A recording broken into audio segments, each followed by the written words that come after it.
All right, that Grizzlies-Timberwolves game has one of the highest totals of the season at a whopping 240. Gary, and it's not like the 244.5, whatever game that was last week we were talking about, but are you touching this one when it comes to betting a game total, or do you have your eye on another one? Yeah, I'm once again definitely guaranteeing this game goes. That was Hornets-Wolves, that's what it was. It was Hornets-Wolves last week. Yeah, the Wolves play some high-scoring games. I'm going to go elsewhere. I'm going to go back to that Nuggets-Kings game.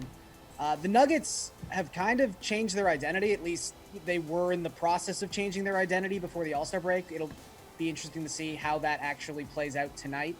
But we think of the Nuggets as this plodding, slow-paced team because that's what they have tended to be the last 2.5 seasons. They were a top 10 pace team across their final 5 games. So I'm just sort of intrigued by that number. We know the Kings are a fast-paced team. They are also top 10. They're actually top 5 across their last 5 games. So if you've got 2 top 10 pace teams and 2 teams that aren't exactly like great defensive squads either going up against each other in this contest tonight, I think it probably goes over. I mean, the last 5 times these 2 teams have met, they've gone over the number. The Kings are 6-1 to the over in their last 7 games overall. So if the Nuggets are going to supply a little up-tempo pace here, I think this one goes over pretty easily. Matt, do you think it goes over pretty easily?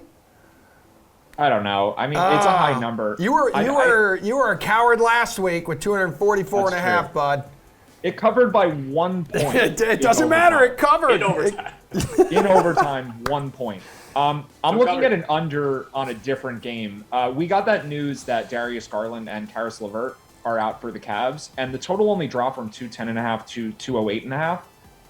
To me, like, that should be a 5-point drop for those 2 players not being there, especially Garland. But the key is neither of those players is a good defender, Garland or LeVert. So taking them both off the court is going to make the Cavs offense worse, and it's also going to make the Pistons offense worse. I think it makes the game slower, especially if we get Cedi Osman playing point guard.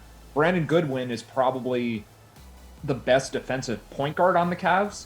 He should be in the rotation at this point. But Rondo, I think, has to slow the game down relative to what Garland and LeVert would have done. And Lauri Markkanen's also back, which you would say, yeah, Markkanen's a good offensive player. That probably helps the game go over. But I think the Cavs just have to play bigger lineups because of him. They have Jared Allen, Evan Mobley, Kevin Love, Lauri Markkanen, Dean Wade plays minutes in the front court, Isaac Okoro. Like, they're going to have 3 bigs essentially on the court at all times now. So even though Markkanen is a good offensive player, I think we just see a different dynamic with the team where they just only have 1 or 2 guards on the court at any given moment, and they're playing more big men, which is just going to mean a slower game. So I still like the under here, even though it's fallen to 208.5. Nick, you like this whopping 240-point total here between the Grizz and Wolves? You want another one? Well, I mean, as a matter of precedent, I have to go over on that one. But I'm going to turn my attention back to that Suns-Thunder game and kind of employ, the same logic that I talked about with the last question with OKC covering.